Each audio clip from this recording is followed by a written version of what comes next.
అండి, యాది వంటకి స్వాగతం. ఈరోజు మనం కొరమేను చేపల కూర ఎలా తయారు చేసుకోవాలో చూద్దామండి.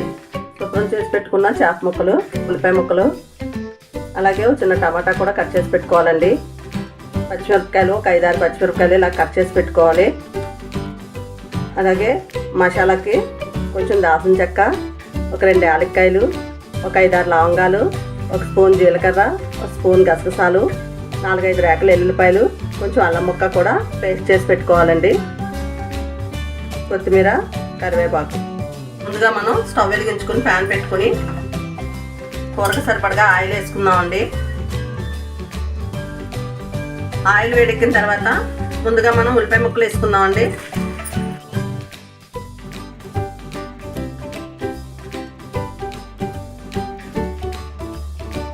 ఇందులో మనం పచ్చిమిరపకాయలు కూడా వేసుకుందామండి.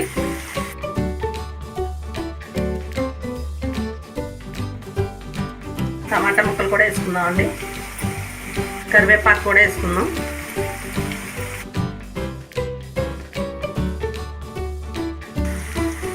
ఇందులో మనం ఇప్పుడు చేప ముక్కలు కూడా వేసుకుందామండి.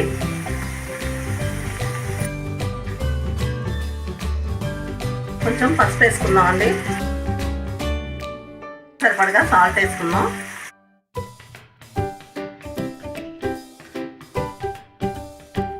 కారం కూడా వేసుకుందామండి.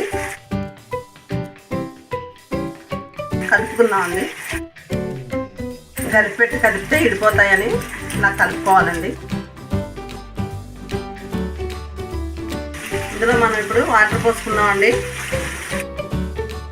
ముక్కలన్నీ చక్కగా నీటిలో మునిగేటట్టుగా సర్దుకోవాలండి.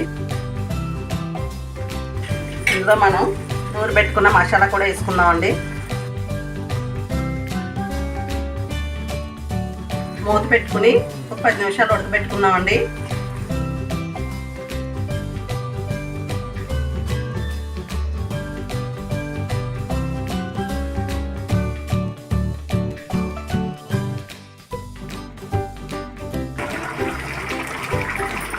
ఇప్పుడు మంట మనం మీడియం ఫ్లేమ్లో మార్చుకుందామండి.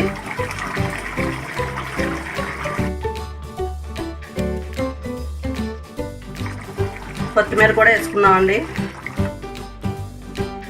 ఇలాగా లో ఫ్లేమ్లో ఒక 5 నిమిషాలు ఉంచుకుని తీసేసుకోవచ్చండి.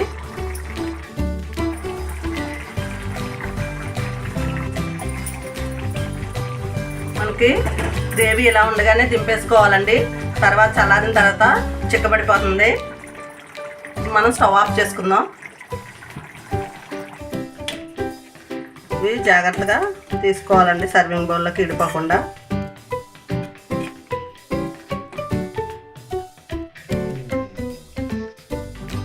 ఎంతో టేస్ట్గా ఉండే కొరమాన చేపల కూర రెడీ అయిపోయిందండి. మీరు కూడా తప్పకుండా ట్రై చేసి టేస్ట్ చేయండి. ఇది చాలా బాగుంటుందండి రైస్లోకి. ఈ వీడియో కనుక నచ్చితే లైక్ చేయండి, షేర్ చేయండి, సబ్స్క్రైబ్ చేసుకోండి.